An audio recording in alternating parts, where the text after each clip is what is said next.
यहाँ से लेकर जाएंगी और 20 तारीख से 31 मई तक ये जो है हर गांव में, हर प्रखंड में इन बैठकों को करने वाली हैं। इसमें हम लोग मानदेय पर बात करेंगे कि आज हमारी आजीविका दीदियां, चाहे वो आंगनवाड़ी, आशा वर्कर, मिड डे मील बनाने वाली हैं या आर्थिक मदद हमारी सेल्फ हेल्प समूह जो महिलाएं हैं उनको मिलती है, वो कितनी है और कांग्रेस शासित राज्यों में कितनी है। हम वायदा करते हैं इनका मानदेय, हमारी सरकार आएगी तो हम पूरी कोशिश करेंगे कि हम इनके मानदेय को बढ़ाएं।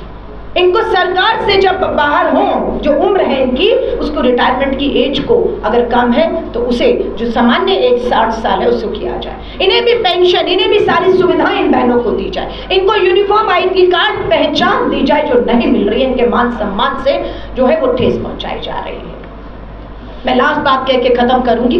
पिछली वार्ता में आपसे मैंने फरवरी में वायदा किया था कि यहाँ पर 21वीं सदी के बाद भी बिहार में गरीबी, महंगाई, बेरोजगारी की वजह से हमारी बहनें महामारी में, पीरियड्स में सैनिटरी पैड नहीं, कपड़ा इस्तेमाल करने पर मजबूर हैं और महामारी का, बीमारी का शिकार हो रही है। हाई कोर्ट ने बिहार की सरकार को आदेश किया था सैनिटरी वेंडिंग मशीनें लगनी चाहिए।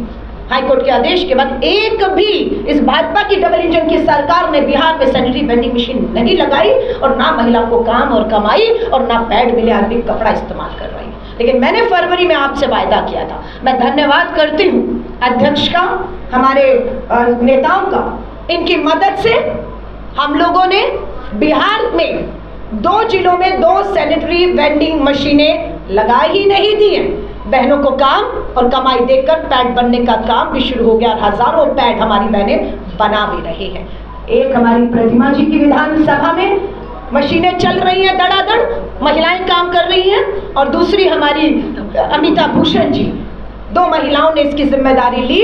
और जल्द जिस दिन हम पहला वितरण फ्री सैनिटरी वेंडिंग मशीनें लगने के बाद काम और कमाई का काम शुरू हो चुका है, जो आपसे मैंने पिछले कहा था, आपने अखबारों में हेडलाइन भी बनाया था कि हम करेंगे, जो काम डबल इंजन की भाजपा सरकार हाईकोर्ट के आदेश के बाद भी 10 सालों में नहीं कर पाई, विफल हो गई, वो महिला कांग्रेस और कांग्रेस ने नियत थी अपने दम पर, अपने चंदे से, अपने कार्यकर्ताओं के एक कमाई से, चंदे से हमने ये मशीनें भी लगा दी, काम कमाई भी है, पैड भी, और पहला वितरण समारोह जब दोनों विधानसभाओं में होगा तो हम आपको जरूर आमंत्रित करेंगे।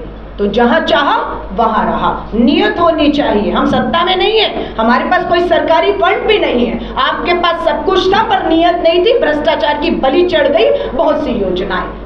तो ऐसी बहुत सी बातें हैं। मैं लगातार आपको पहले भी कह के भी राष्ट्रीय अध्यक्ष के तौर पर मेरी जिम्मेदारी है, मैं आती रही हूँ, आती रहूंगी और पूरी तरह से प्रदेश कांग्रेस के साथ ये आधी आबादी संगठन महिला कांग्रेस का खड़ा रहेगा।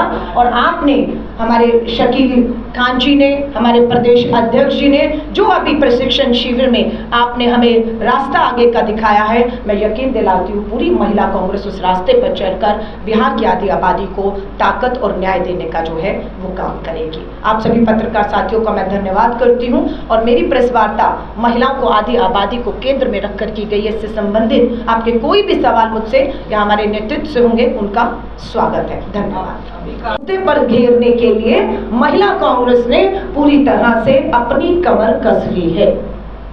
हम विश्वास दिलाते हैं, हमारी जो 130 बैठकें हुई उसमें हमारी जब आजीविका दीदियों से बात हुई, हर वर्ग की महिलाओं से बात हुई, तो बहुत सी महिलाओं ने ये भी बताया कि नशेबंदी सिर्फ नाम मात्र की है।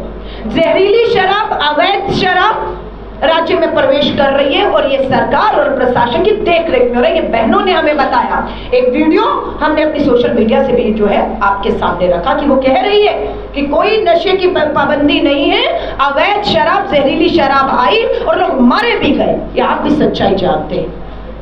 महंगाई चरम पर है।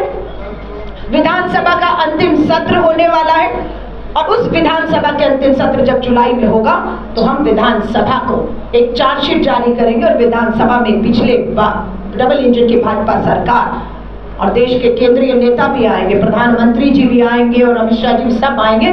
पूरी तरह से उनको घेरेबंदी करने की तैयारी आधी आबादी ने शुरू कर दी है। चार्जशीट हम तैयार कर रहे हैं।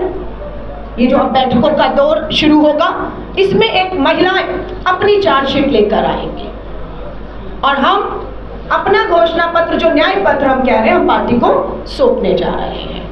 प्रदेश अध्यक्ष जी को बधाई देती हूँ कि आपने अध्यक्ष बनते ही जिला अध्यक्षों की नियुक्ति के काम को सबसे पहले करके जिलों को ताकत देने की कोशिश की है।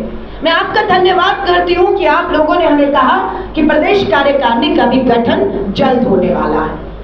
हमें निवेदन करते हैं अध्यक्ष जी से और शीर्ष नेताओं से, हमें बुलाकर कहा गया कि प्रदेश कार्यकारिणी में जो ऐलान होगा उसमें 33 नहीं, हम नाम दें 50% महिलाओं को प्रदेश कांग्रेस कार्यकारिणी में जगह दी जाएगी। ये हमारे लिए सम्मान की बात है कि जो लड़ाई हम लड़ रहे हैं दिल्ली से कि आधी आबादी पूरा हक, 33% महिला आरक्षण कानून पास लागू नहीं होने देनी केंद्र की भाजपा सरकार। सुरक्षा के नाम पर प्रधानमंत्री नरेंद्र मोदी जी के खुद के संसदीय क्षेत्र में सामूहिक बलात्कार हुआ है। कहा मैं जांच करा रहा हूं, ये सच्चाइयां हैं।